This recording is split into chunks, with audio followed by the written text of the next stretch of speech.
खुलुमबाय नोंथांमोनखौ आंनि जेबि family blog इउट्यूब चेनेलाव गासैखौबो बरायहरग्रोनाय जाबाय। लोगोसे आंनि गोसो गोरबोनिफ्राय अननाय मोजां मोननायखौ नोंथांमोननिसिम जासिहरनाय थाबाय।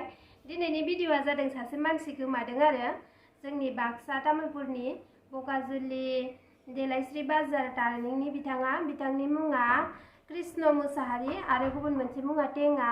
बिथाङा गावनि बिसिया लोमजानायखाय GMC ओट्स मेडिकेल कलेजाव लाबोदोंमोननो गुवाहाटीआव। दा बेयावनो बिथाङा गोमानानै दङ। बिथाङा खर' माने न'खरनि मानसिफोर फोरमायनाय बायदिब्ला खर'आ एसे दग जादोंनो बिथाङा। दा थाखा फैसानि थाखायबो खर'आ एसे टेनसनफोरजों दग जानोबो हानाय बा गावनि माने हिन्जावा बेराम जानायनि थाखाय टेनसनफोरजोंबो बेफोरबायदि खर'आ दग जानोबो हानाय बिथांनिया। दा नङाबा आन्दायबायनानैबो थानो हानाय। मेडिकेल कलेजाथ' ओरैबायदि गिदिर ना बयबो मिन्थिखायो। ओंखायनो जोंनि बर' हारिनि मानसिफोरा दे गुवाहाटीआव सोरबा सोरबा थाफैनाय दङ। बिथांमोना जुदि बिथांखौ नुफ्लांबायोब्ला बहाबाफोर उन्दुसोनानै थानाय बहाबाफोर गारिफोराव लोगो मोनफ्लांबायोब्ला हमनानै दोन बिथांखौ न'खरसिम फाथायहरनो थाखाय जाहाथे न'खराव मोजाङै मोजां सहैनो हायो। आङो न'खरनि मानसिफोरनि मबाइल नाम्बारखौ स्क्रिनाव होनानै होगोन आरो लोगोसे बिथांनि फटकखौबो आङो स्क्रिनाव होनानै होगोन।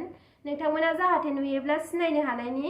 आरो ओरैबायदि खालाम जेनेबा बे भिडिअनि गेजेरजों बिथांखौ बयबो सिनायनो हानाय बायदि भिडिअखौ शेयार खालामनानै हो। नोंथांमोना बर'जों बर' हेल्प खालामलायनांगौ। बिथाङा बहाबाफोर थासोबायदोंब्ला जेनेबाफोर थांसननानै बोरैबा आन्दायसनबायबायनानै थाबाय बायदोंब्ला बयबो नुनानै बिथांखौ सिनायनो हानायनि। बेनिखायनो आङो नोंथांमोनखौ बयखौबो खावलायहरबाय अनलायलायदो बर'जों बर' भिडिअखौ शेयार खालामनानै हो बयबो नुथों। अननानै आंनि भिडिअखौ नायनो मोजां मोनोब्ला नोंथांमोना लाइक शेयार साबस्क्राइब खालामहर आरो लोगोसे कमेन्ट खालामहरनो दाबाव।